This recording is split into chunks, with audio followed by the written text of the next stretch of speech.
There's so much division between the right, the left, the Democrats, Yes. Republicans. We see racial division where, we're seeing how this pandemic is even also entering into our political sphere. But not only that, it's also impacting people, families, friends, and yes, even churches. And with all of this doom and gloom in the world that we're seeing, many people have wondered, and I'm sure you've probably been asked this question as well, are we living in the end times? And for this reason, we wanted you to be part of the show tonight, to lend your academic knowledge and experience to help answer so many of these questions that so many people have on their minds and on their hearts right now. And so we invite all of you, the listeners, to join the conversation tonight with Dr. Jeannie Constantino. You can call in right now at 1-855-237-2346. That's 1-855-237-2346. You can also email us a question at ask@ancientfaith.com. That's ask@ancientfaith.com. Perhaps more than any other book, Dr. Jeannie, of the Bible that delves into the end times is the book of Revelation. I know that you've spent your career studying the book of Revelation, and maybe you could speak to us just before we kind of dive into this greater question, is maybe to speak to us about this particular book and perhaps address why this book is the very last book found in the New Testament. Well, thanks for asking the question. It's an appropriate place in a lot of ways. It's a sort of accidental, but it's kind of, to me, appropriate in a lot of ways because the Bible is kind of open-ended on both ends because it starts before there was time, right, with the creation of the world in Genesis 1, and it ends after the end of time with Revelation. So it really is a perfect place to put it, but it wasn't always there, especially for Orthodox Christians, because even though the early church was we have a lot of consistent testimony that the early church accepted the book of Revelation. I'm talking about after John wrote it, of course, like in the early 2nd century, throughout the 2nd century, that the church accepted it as apostolic by the Apostle John. It sort of fell out of favor in the East, and it really wasn't part of the canon of Scripture for most of the East for most of its life, believe it or not, because it was a kind of controversial book. So it was I think by accident. I'm not exactly able to prove that, but I have my theories about how it ended up in the New Testament. I don't know how much you want me to go into that. That's kind of like my little thing I'm trying to prove, but I can't really prove it. Right. Oh, I'd love to hear what your thoughts on that. Absolutely. Okay. Well, here's the thing. Everybody believed that John wrote the book of Revelation, and it was apostolic and it was recognized as prophecy. But remember that when he wrote to people who understood what it meant. He's not writing it for us to tell us about the end of the world. I think that's the first thing we have to recognize. The book of Revelation is not intended to be a roadmap to explain the end of the world. That is a misuse of the book. That's not what it's for. He wrote it for his congregation, the 7 churches of Asia. He was giving them a message. Of course, it was in symbolic language. We could talk about that a little bit later. So it was difficult for them to difficult for people today to understand, but they understood the meaning of it because nobody writes, especially if you're in prison, you want to get a message to your flock. You're not going to send it and write something that they won't understand. So they understood it. It had an actual meaning for his original audience. But as time passed, it was harder to understand because we call that in biblical studies the Sitzimleben. The situation in life changed. His congregation was Hellenistic Jewish Christians. But as people came out of that, and they understood sort of apocalyptic imagery and things like this, people no longer understood it. And with that comes a problem of interpretation. So in the West, it was never really challenged, but in the East, there was one person who really didn't like Revelation and wanted to keep it out of the canon. And he raised a lot of suggestions that maybe it wasn't really by John. And that person was Eusebius of Caesarea. I'm very confident about that. He undermined the status of John in the East. Now, what happened was, eventually, most Eastern bishops did not recognize it as part of the Bible. Remember that the Bible didn't come to us as one volume. Right. All the books were separate, and that's hard for us to imagine, but the church had to go through a process to decide which books would be in the canon. And the Orthodox Church never officially defined a canon. That's kind of hard for us to imagine. I mean, can you imagine? We don't know what's in the Bible. We don't agree on what's in the Bible. But that was the situation in the early church. And so the books all were written separately by different people in different places, and they were circulating. And over a period of time, a consensus was reached, except for the book of Revelation, where it remained largely rejected in the West because it was very strange. Okay, very That's difficult to interesting. interpret. Right. Right. So here's what happened. Unless you want to interrupt, ask a question. Did I? No. I think it's Okay. great. I think it's just interesting to know that of how controversial that particular book was. Yeah, but it was, as I mentioned initially, not at first, but later it became it because it's very hard to explain. So let's just imagine. Then in the 5th century, well, after, let's say, the church really defined the canon by about the year 400, but Revelation really was mostly rejected in the East. In the 5th century, in the 400s, the church created the lectionary, right? That's about when the lectionary is the collection of readings that we do every day for the Sundays and everything. So the church did that in the 5th century. That's the 400s. And since Revelation was mostly rejected, it didn't form any place in the lectionary. No, we don't have any readings from Revelation. Right. We don't In the exactly. church, right?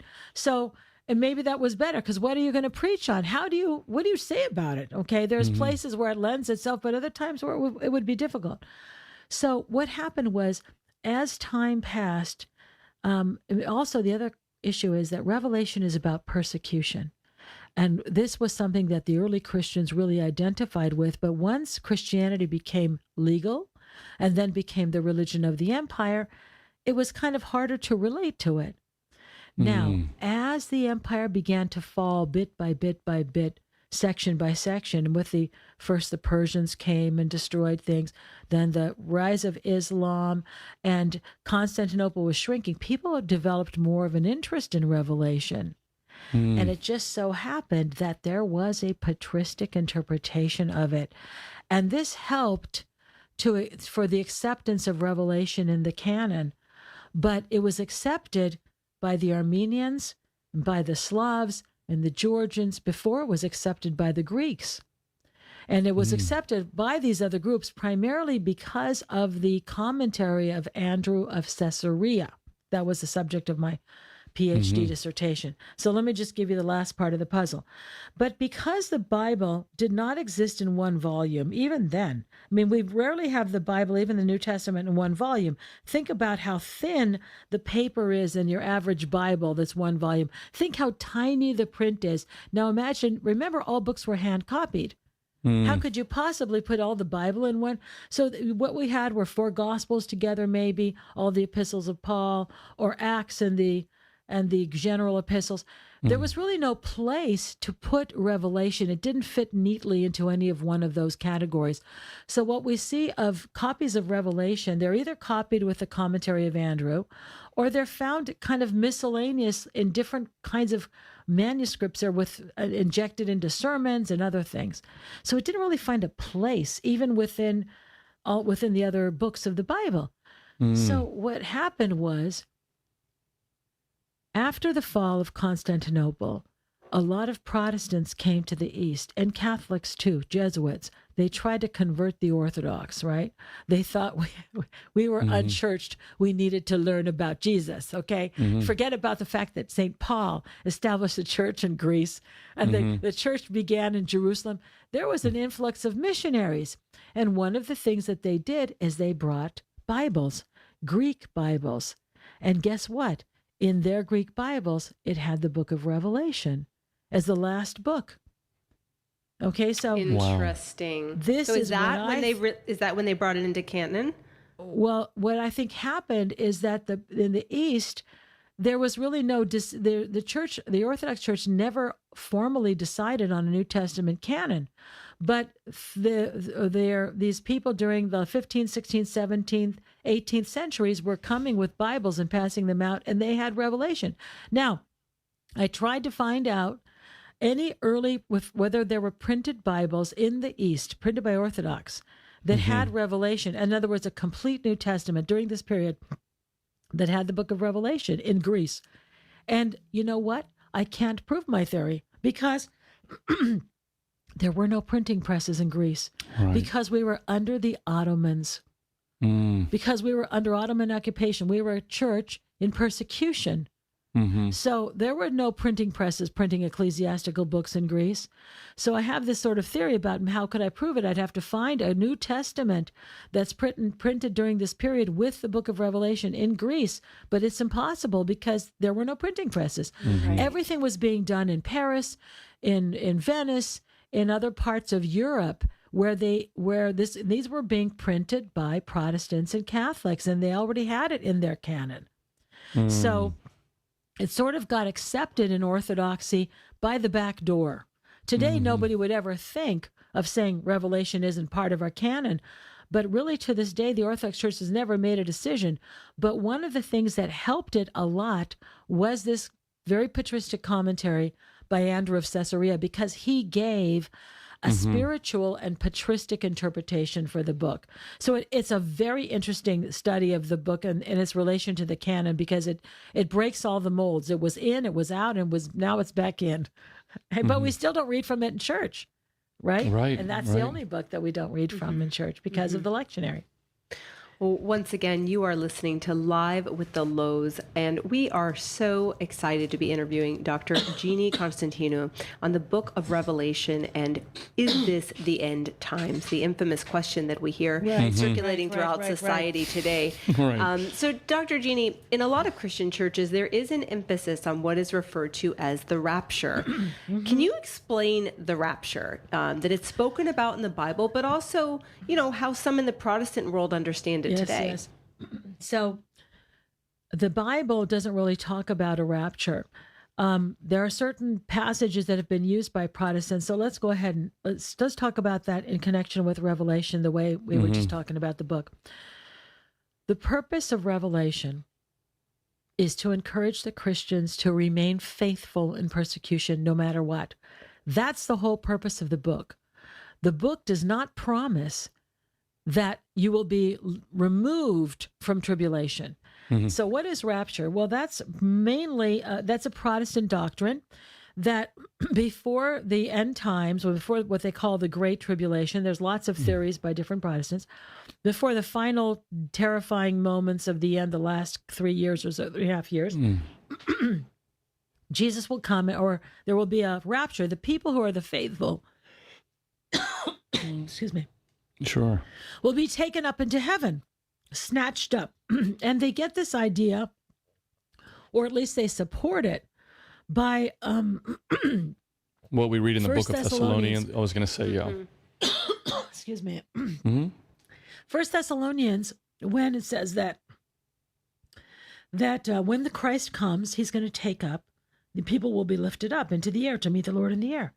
So now, this doctrine never existed in the early church. It was invented by somebody in the 1800s who had a vision. And that was not really sort of copied by everybody. He had this vision, and then he went about looking for scriptures to support this idea that he had. Now, it became popularized in the very late 1800s by the Scofield Reference Bible. So Scofield was a Protestant preacher and a biblical interpreter who's the one who popularized this and basically cemented it in the imagination of most Protestants, who really love the idea of the rapture because they love this idea that they're going to be saved from having to go through any tribulation of the end times. But the point of what Jesus says is that he who endures to the end will be saved. This is what the Lord says. So about that particular scene that St. Paul describes, Paul is not describing what's going to happen to the faithful, that the Lord is going to come and take them away from tribulation.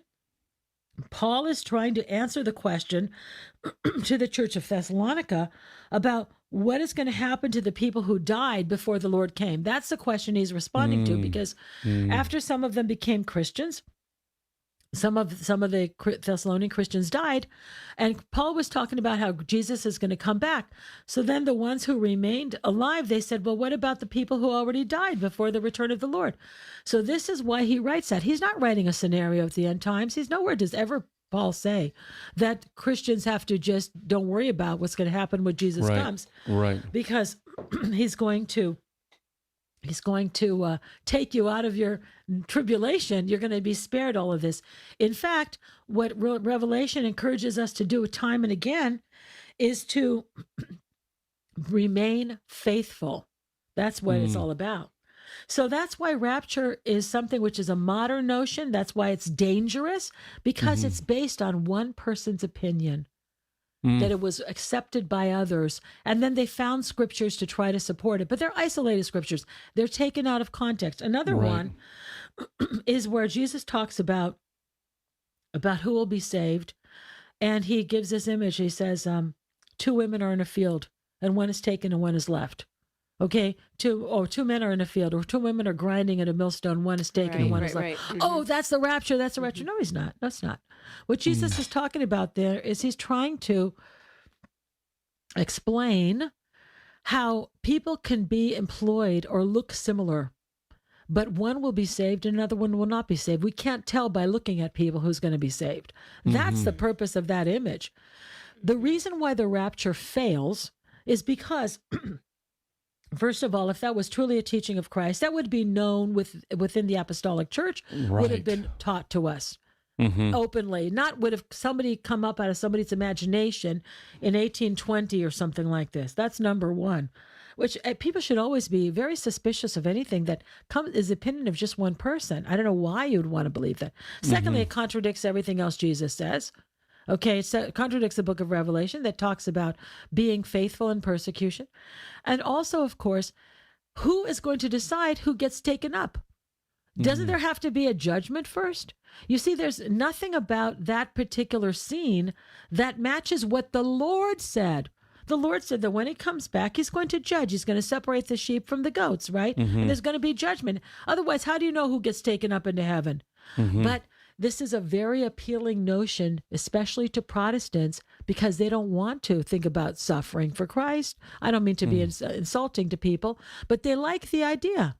And remember, if you think about the general idea of the Protestant tradition, this is to claim that you're already saved. I'm saved. I don't have anything to worry about. And then what? Well, not only am I saved, well, what is there to do now? I just have to wait for Jesus to come back. Right. So there's this fixation on the return of Christ. Rather than renewing the faith every day. Exactly. Rather than trying to live in his image.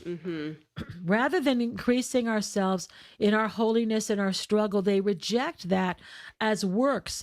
That if somehow you feel like you need to improve yourself, not all of them, because there's thousands of different kinds of Protestants, but our Orthodox perspective on salvation is that we're supposed to, as you know, renew yourself, become closer in likeness to Christ.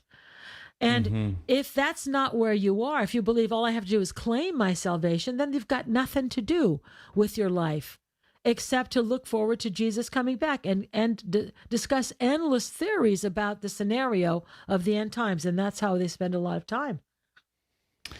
Well, I mean, I think that's such a fascinating conversation because I think for so many of us, especially here in the South, I mean, that's something that we hear in the Bible Belt often. If we just simply read the Bible, obviously within the context of the church, you realize that the book didn't just simply fall from the sky like sometimes we fall into this temptation of believing that there was this church that actually instituted which parts of the Bible or which books within the Bible were accepted and those that were not. And you also hear, as you said beautifully earlier, that people like saints like Eusebius and others who actually spoke about and had commentary on these particular books are able to kind of shed some light on some of these books that are so controversial and really so much, what's kind of concerning is that so many people are hanging their faith on sometimes aspects of our faith that are not what Christ would do. I told Roxanne a couple of weeks ago, I think sometimes Christ may be looking at us going, what is this Christianity that people are worshiping down here? Because it changes how we live today. I mean, let's be honest. It changes how we maneuver through today. Exactly. That's right. Exactly. It's a great danger. Go ahead. We actually have a caller. So Marlena, welcome to the show. Welcome to Live with the Lows. Hey, Dr. Roxanne, Dr. Constantino, Pastor Nick. This is Marlena Graves. Hey, Marlena, how are you? And I'm driving home, and I caught the show, and I'm so interested. So I apologize if my question has already been answered, but it kind of goes with what Dr. Jeannie was just saying about the rapture, the Protestants, and Revelation. And I just have a comment and just wondering if you all would be willing to say something about it. Sure, go ahead. Okay. Dr. Jeannie, you guys were talking about how, Jesus didn't teach anything about the rapture and reasons that it doesn't make sense, which I do agree with you.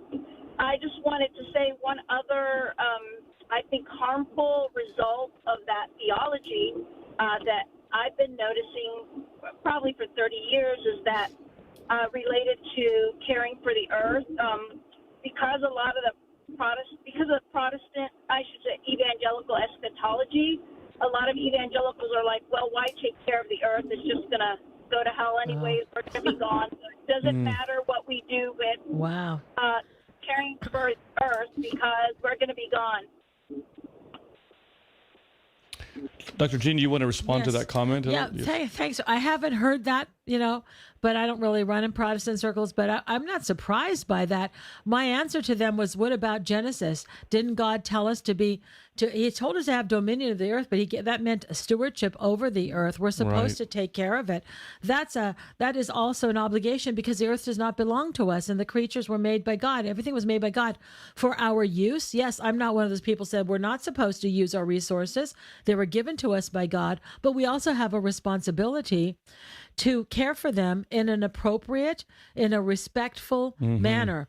So I hadn't heard that personally, but I'm not surprised. I thought what you were going to say, Marlena, is that this leads a lot of people toward judgment of others. And I kind of think that's also another spiritual danger. There's this idea that I'm going to be saved, I'm going to be raptured up. I don't have to worry about anything or anybody else. And you poor people are going to be left here on earth. And there were those movies that were the Left Behind. And a lot of people made a lot of money on this sensationalism of the end times. And people are still doing that. And they're using this as an emotional hook for people. But people made millions in those Left Behind series and other books. Hal Lindsey wrote a lot of books about the end times. And people have become very wealthy off of this.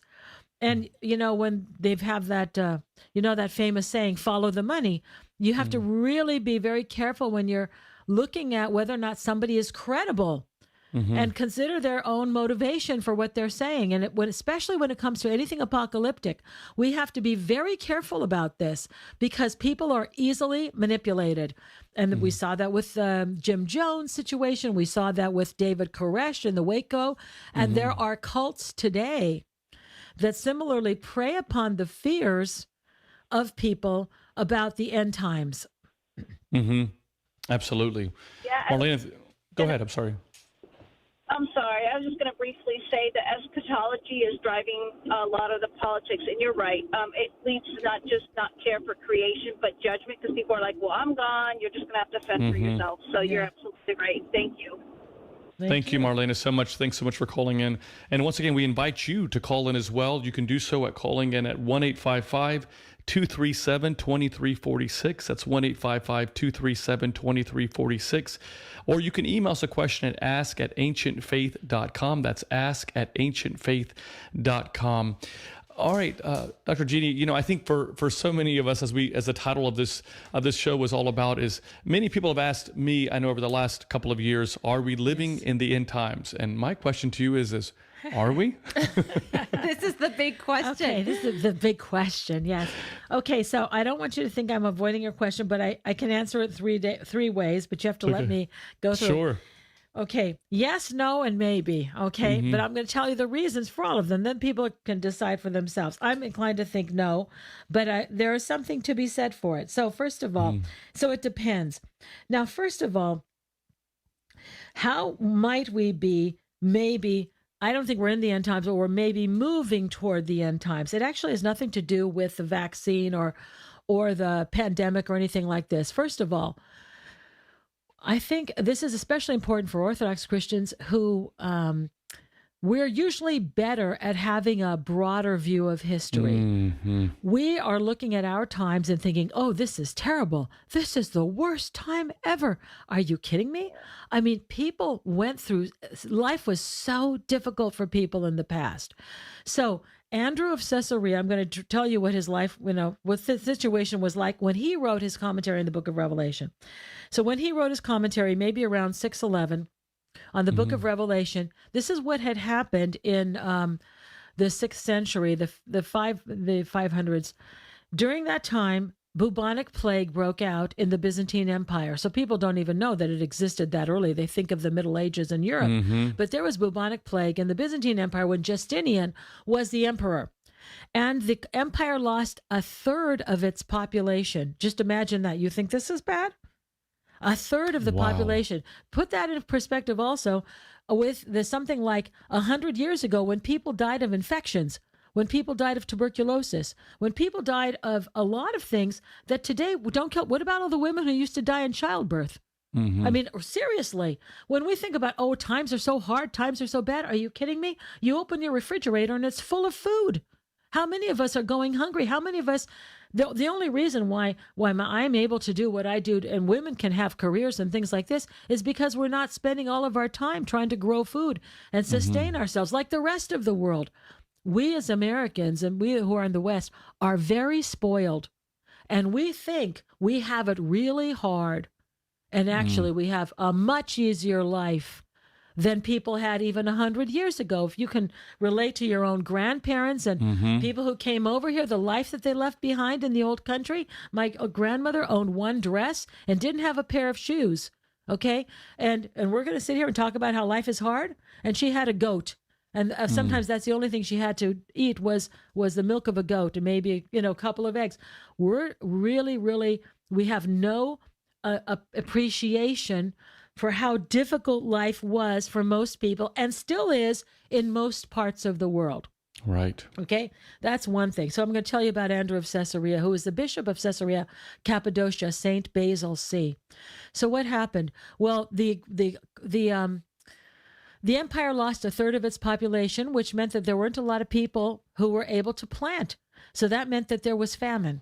Okay, and also there was tremendous changes in weather. There was a year during which, in the year 602, the sea, the Mediterranean Sea outside of Constantinople froze. The sea froze. Okay, and I have this this is part of my dissertation. So, and then what happened? Then an army officer, this is the emperor at that time now, at the end of the 500s, beginning of the 600s, his name was Maurice. He was okay, but he didn't pay the army. Note to self, always pay the army. So this army officer came to Constantinople and he murdered the sitting emperor. That's the first time that had happened in hundreds of years. And there was complete chaos. He became a dictator. And there was literally murder in the streets and a lot of upheaval, There were major earthquakes during this period of time, were in Antioch and Constantinople and other cities. And then because there was this civil war that was going on in the empire, and because of this person had come and taken over, the Persians decided to invade. And they crossed the Euphrates River with 2 big legions of armies. And they destroyed virtually every city in the east: Edessa, Caesarea Cappadocia, Smyrna, Laodicea, Jerusalem. We just had the celebration of the return of the Holy Cross. The whole city of Jerusalem and all of its inhabitants, almost all of its inhabitants, were killed. And almost every single church and monastery destroyed. It was the first time there had been war in Asia Minor for hundreds of years. And so it is in this context that Andrew of Caesarea wrote his commentary. Do you think he thought it was the end times? He said no. Wow. Okay, think about the wisdom of that. You know who else said no?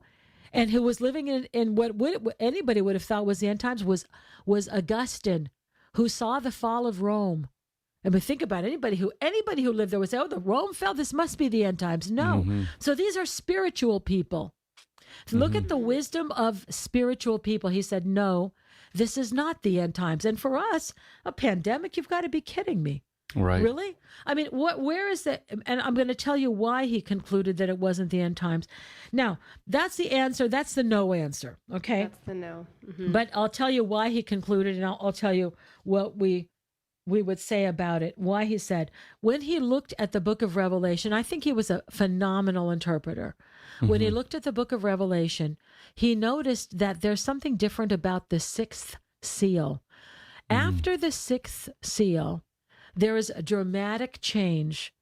That's when you have, huge cosmic signs. A third of the stars fall. You have a third of the green grass being burnt up. A third of the fish die. First it's a quarter, then it's a third. You have massive amounts of death. A third of the population dies after the sixth seal of Revelation.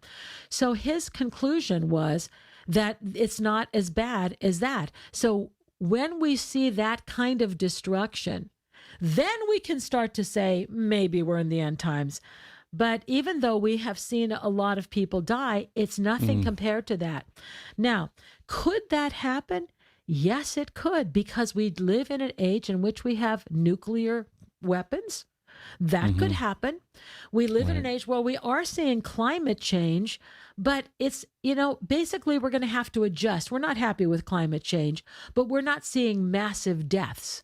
But if we were to see something like a third of the fish die, which could happen, it could happen, because we live in an era of where things can start happening on a global scale.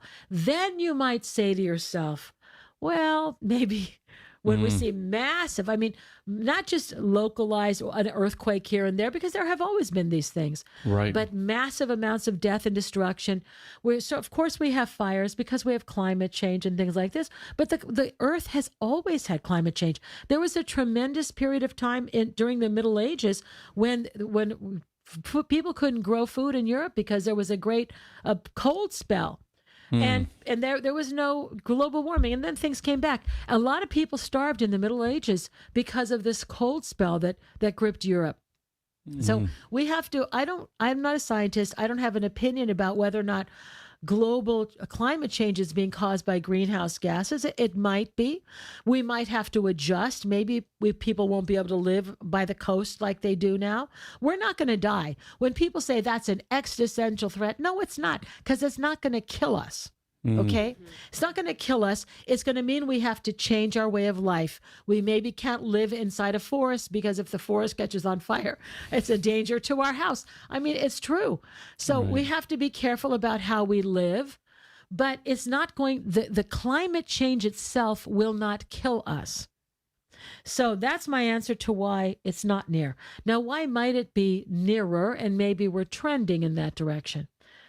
I think that it might be nearer because we're seeing the return of the general culture and the world culture to a kind of atheism, to a kind of hedonism, to this idea, some ridiculous notions that there's more than one gender, and gender doesn't, you can have multiple genders. And this idea that there is no such thing as any kind of sin, a kind of a return to this, which really is very similar to the Roman Empire, where anything was allowed. Okay. So in that respect, and especially the fact that there are churches that are advocating and accepting these things, sins, as acceptable. And we never had that before. Because 50 years ago, if people said, well, what about, is homosexuality a sin? There wasn't a single church that would have said that it wasn't a sin. All of a sudden today, you can't say that homosexual acts are a sin. That's not acceptable anymore, right? So that's a big change. Go ahead, Roxanne. So sort of trending in that way, but really we've had famines, we've had earthquakes, we've had climate change. Much worse. The earth has faced destruction in multiple ways, war. And so really these are not indications as many people are fearing. No, I don't think so. So that was a great answer, by the way, Dr. Jeannie, very, very sufficient and yeah, yes, no, and maybe. So we want to go to the phones. We have a question from Brian from Ohio. Brian, welcome to Live with the Lows.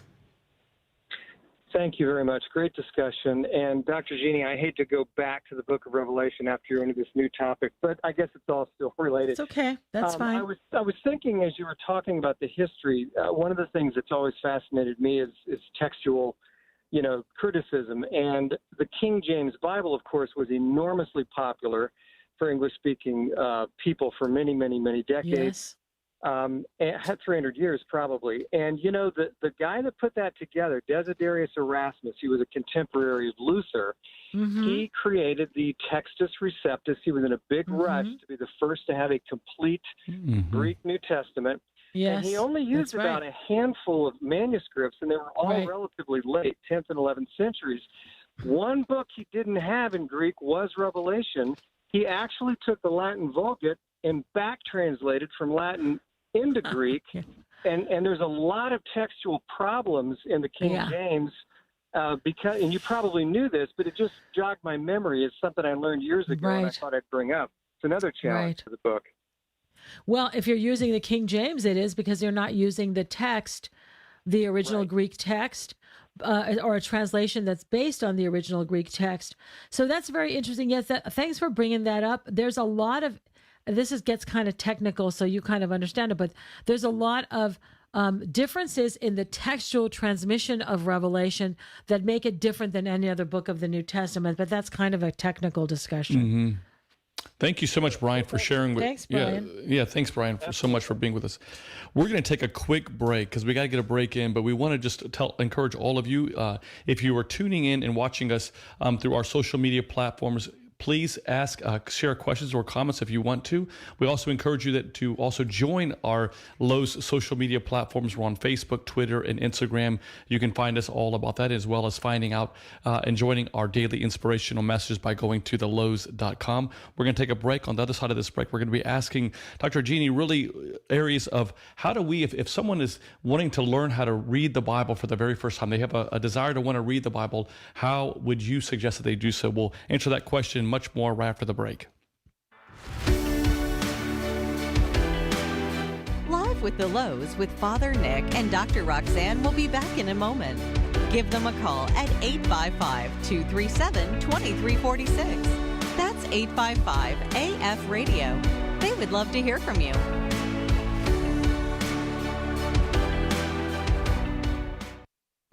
So here's a question for you. What does it mean to think Orthodox?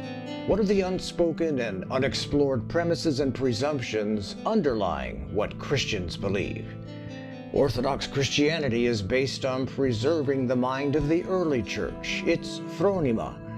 Dr. Jeannie Constantino brings her more than 40 years' experience as a professor, Bible teacher, and speaker to bear in explaining what the Orthodox phronima is, how it can be acquired, and how that phronima is expressed in true Orthodox theology, as practiced by those who are properly qualified by both training and a deep relationship with Christ. Thinking Orthodox, now available at store.ancientfaith.com. That's store.ancientfaith.com. We're back with Live with the Lows and Father Nick and Dr. Roxanne. Do you have a question for the Lows? Call in now at 855-237-2346. That's 855-AF Radio. Here once again is Father Nick and Dr. Roxanne. Well, welcome back to Live with the Lows. We thank you so much for joining us tonight. We are so excited to have with us our special friend and guest, Dr. Jeannie Constantino, talking about a question that so many of us have asked ourselves perhaps over the last couple of years, and that is, are these the end times? And we've had a lively conversation. In fact, Dr. Jeannie, we just got this question in, and I wanted to ask this to you. This came through us through our Facebook, our Lowe's Facebook page. The question is this: how does the average layperson be protected from misinformation in the church regarding the end times or conspiracy theories surrounding this topic, which is so prominent in our lives today, not only in the U.S., but also in Greece, where she currently lives? Yeah. This is a big problem, and I think we have to be on guard against this because there is a lot of hysteria. And one of the things about Revelation that makes it really, really dangerous is because it is it's described in symbolic terms. We have people taking the symbols and making them mean whatever they want, and it's not based on what it originally meant. And it That's lends so itself important. to that. I'm so sorry, Dr. Jeannie, but I think I've heard that also, especially even with the COVID-19 vaccine as well, Right. and using Right. that. So I hope that we can get to that as well. But as an Orthodox Christian, I would say specifically for us, we are supposed to know that we do not listen to visions, and because people have been saying, "Oh, don't take the vaccine; it's the mark of the beast," and things like this. First of all, I can't. I don't know if you want me to get into that. Why I don't think it's the mark of the beast. But the point is that there are people who attach themselves to certain monastics or certain clergy figures, and those figures really are very convinced that they're saying and doing the right thing, and they're telling people not to take the vaccine or to take it. I think this has to be an individual decision. But the point is people are being frightened, and I find that very manipulative. And when somebody is trying to frighten you, whether it's a religious figure or the media or the government, I think you should really take a pause and say, why is this person trying to control me? And this is happening, yes, among certain people in the church. We have to recognize that the church has not ever said that there's something wrong with a vaccine. The church never took this kind of a stance. You shouldn't take the vaccine. So really, this has come about because of, I think people don't understand science, and they become much more skeptical in general. But we have to be very careful about people who say, well, this so-and-so, this monk had a vision of St. Nyctadius and told him not to take the vaccine. First of all, we as Orthodox Christians are taught never to believe in visions, okay? Not to accept that. We're not supposed to follow the opinion of one person, even though he seems like some holy person. We actually are supposed to be very careful of that, because there's a lot of fear-mongering. And there's and monks also should stay out of this. They of all people should know that they're not supposed to trust visions, and people are sending me things on the internet. This priest, this monk said that. I don't know if they really said that. I have no idea. Don't believe everything you see on the internet. Just because somebody said, oh, this saint said this and this father said this, that doesn't mean that it's true. And they interpret it to mean something that it's not intended to mean. So we have to be very skeptical of that. We should be as skeptical of that as we are of anything else. So because people can easily distort, especially things that are in a different language, they present only the things that support their view. They already have a view, and then they go look for something to support it. That's what the Protestants are doing with the book of Revelation. I hate seeing that come into the Orthodox Church. They take bits and pieces of something, and they create a scenario, how they're going to introduce, how they're going to interpret the book of Revelation. It's not a consistent interpretation. It's not a consistent history. It's not a consistent worldview. They take bits and pieces from this and that, and they concoct their own ideas. That's what we're seeing in Orthodoxy, and I find that very disturbing.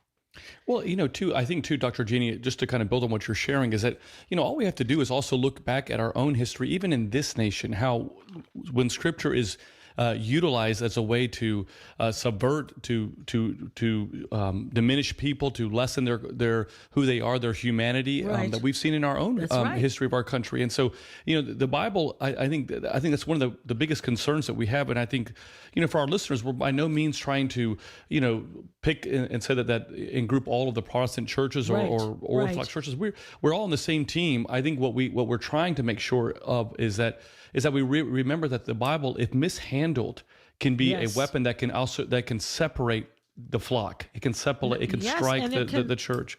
Yes, I'm and sorry, it go can be ahead. that's fine. It can be very dangerous. But what I'm trying to say is this: we have to be very careful of people who want to impose their views on us and be very suspicious of this. It's better to stick with what the church has always known and right. done.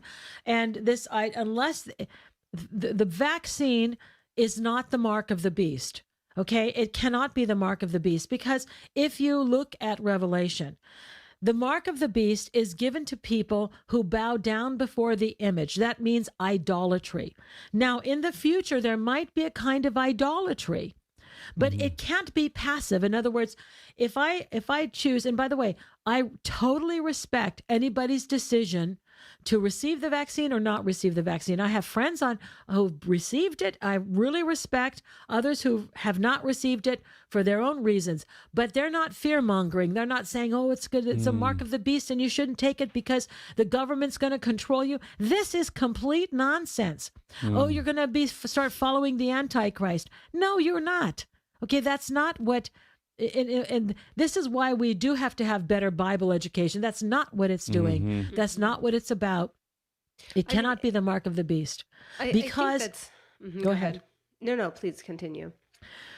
Cannot be the mark of the beast because the worship of the beast is voluntary. It's something that a person has chosen. We don't talk about a voluntary vaccine. If I receive the vaccine, I'm not volunteering to worship something other than God. I'm just trying to protect the rest of society and my father who lives with me, who's 98 years old, to make sure he doesn't get sick and die alone in a hospital somewhere with dementia, which is what he has. So I make a decision, which I'm thinking, I wasn't sure about the vaccine. I thought about it. I said, okay, I think that this is the right thing to do. If somebody has a different opinion, that's fine. But we're not supposed to demonize people who hold a different opinion. Everybody should be doing what they feel is right, having considered it carefully. But anytime somebody tries to frighten me into doing something, that's when I pull back and say, what's going on here? Why is somebody trying to manipulate me into doing something? You got to buy this now because the sale's going to end and then you're going to, listen, that's manipulation. We should recognize that. So the mark of the beast is idolatry. And they say, well, you can become an idolatress because you got the vaccine and now they're going to control. No, it's not. Okay. Because God knows.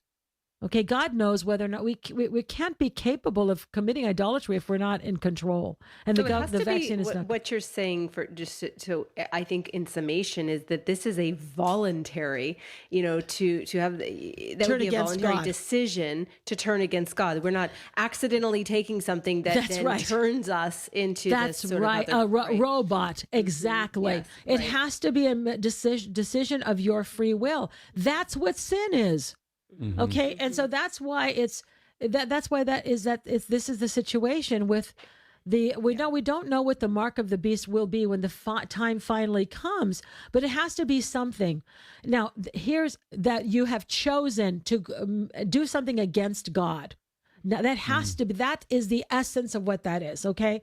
If you don't believe me, go and look. Anytime the mark is mentioned in Revelation, it's always in connection with bowing down before the image. And that was the image of the Emperor Domitian. Now, Orthodox Christians have to relax. Just relax over this. For goodness sake, people. Here's why. I understand this because when I was in college, I was worried. I don't want to follow the Antichrist. I don't want to get the mark of the beast. What do I do to make sure I don't? Well, listen, here's what you do. The church has already had this answer. Okay. Pray, attend church, stay active in the church, receive the sacraments, go to confession, live your life as an Orthodox Christian. That's all you're called to do. And if you are doing this, and if you are doing deeds of virtue, if you are recognizing your own pride, and you're trying to become a better person, you cannot be fooled by the Antichrist. There are people who think they're Christians, who call themselves Christians, who will be misled by the Antichrist. But any person who is sincerely and humbly struggling to live a Christian life, who remains close to the church, will not be deceived. I think that this is the case. Yeah, and this is really the importance of, I think, in the beauty of our church, that we have, this apostolic tradition. We have so many writings of the church fathers. We have the scripture. We have a lot of, reference points here when we become afraid, and teaching us how to live our faith without so much fear. And, thinking about the end times, I know the pandemic and the vaccine and talk of this sort of thing has brought a lot of people to this, huge question of this is replicating what, Revelation is saying. And, one of the questions that came in that I wanted to get back to was that Jesus himself repeatedly said, what? That no one knows or can know the day or hour of his return. That's right. And so I wanted to know your thoughts on it, because I've always rested on that. When people say Yes. it's this end times, that's what the scripture that comes in my mind that just fills me is we aren't That's going right. to know. We're not going to have That's this, right. you know. So That's right. That's right. We're not going to get a heads up on that. Right. So We're not you're gonna- absolutely right. So earlier when we were talking about, is this the end times? I said, well, I don't think so, for the reason I gave, that things have to get a lot worse first. But maybe, yes, because of the climate and the loss of morality, basic morality and respect for human life and things like this that we see, but also because we don't know. That was the other part, though. I don't know, because Jesus said he's going to come like a thief in the night, and or the Yes. bridegroom. We talk about this all the time. So the point is that we never know the time of the end, because the time comes when we die, for sure. And all of us are going to die. So what we want to do is to struggle every day to live as devout Orthodox Christians, to live the best life we can, to being kind to others, to receive the sacraments, to pray every day. And if we do this, that's all that we need to be concerned with. So all of us is going to meet the end of the world with our death, and that's much more likely to happen than the end of the world in our lifetimes. So this is what we're supposed to be focused on. And if we do this, that's enough. Yeah. Dr. Jeannie, we only have about 2 minutes left. I just wanted to get to this question because it's a fascinating conversation. And I do think that what we're landing on is the importance of reading our Bibles, and obviously within the text of the context of our church. But, if there's a listener listening to our show tonight who has always desired to read the Bible, how would you guide them on really some practical tips on how to begin reading the Bible? Well, you should read the Gospels for sure. I know you don't have to worry about the Old Testament. The Old Testament can be very difficult. First of all, you have to have a translation that you read that you can understand. Some people have an old King James Bible with the these and the thous. They have a lot of difficulty understanding it.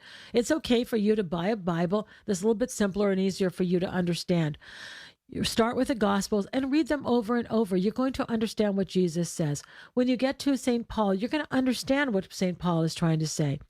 If you have questions, don't try to figure it out on your own. You have programs like mine, Search the Scriptures. You have wonderful priests like Father Nick that you can turn to. You have Bible studies usually you can go to. But all of the Scriptures are understandable on one level. And if there's something you don't understand, then you can think about it. And the deeper you go in your life of prayer, the more you learn about the Bible, the more you're going to understand it. But don't expect to understand everything you read right away. But that's part of the mystery, and that's part of the beauty of it, because it always gives you something new to think about. But I would definitely focus on the Gospels, the epistles of Paul, and you can forget about reading Revelation. You don't have to read it. You can if you want to, but you're not going to understand it. So it's you're not. It's better to avoid these things that are just going to confuse us and frustrate us. Right. Just If let's we build really- the foundation first. Yes, and the most important thing is the Gospels, because it contains the words and teachings of Christ. And the more we read that, this actually sanctifies us. This is what St. John Chrysostom said. Reading the Bible attracts the grace of the Holy Spirit. So the more we think about the words of Christ, the more we, meditate on these things, the better Christians we are. Dr. Jeannie, thank you so much for joining us tonight. We It are went so too grateful fast. that it did so fast. This felt like a speed show. But check No, out I'm sorry about that. No. it was great. We and love it. And I want to encourage our listeners to definitely check out her podcast here on Ancient Faith. She's got two, actually. Search the Scriptures is the actual podcast, and then Search the Scriptures Live that airs on Mondays at 8 p.m. Eastern, right here on Ancient Faith. I do want to let all of you know that next Tuesday, our special guest would be Dr. Casey Clarity, who will be discussing the psychological impact of the COVID pandemic, how it's impacted all of us. So I encourage you all to, if you haven't already, join our social media platforms, all under the Lows. It's on our Facebook, Instagram, and Twitter. We stay connected to you all throughout the week, and we'd love for you to join our conversations about upcoming topics for our show. So if you've got some thoughts on that, please let us know. We want to thank Bobby Maddox and all of our friends here at Ancient Faith for producing tonight's show. And if you've enjoyed the show, help us to share this ministry by inviting your friends to our social media pages and our website. God bless you all, friends, and stay strong in your walk of faith. Father Nick and Dr. Roxanne are the authors of the book Renewing You, a priest, a psychologist, and a plan, which can be purchased at store.ancientfaith.com. Their daily inspirational messages can be found at thelowe's.com/subscribe. Be sure also to search for The Lowe's on Facebook, Twitter, Instagram, and YouTube. Live with the Lowe's is a listener-supported presentation of Ancient Faith Radio.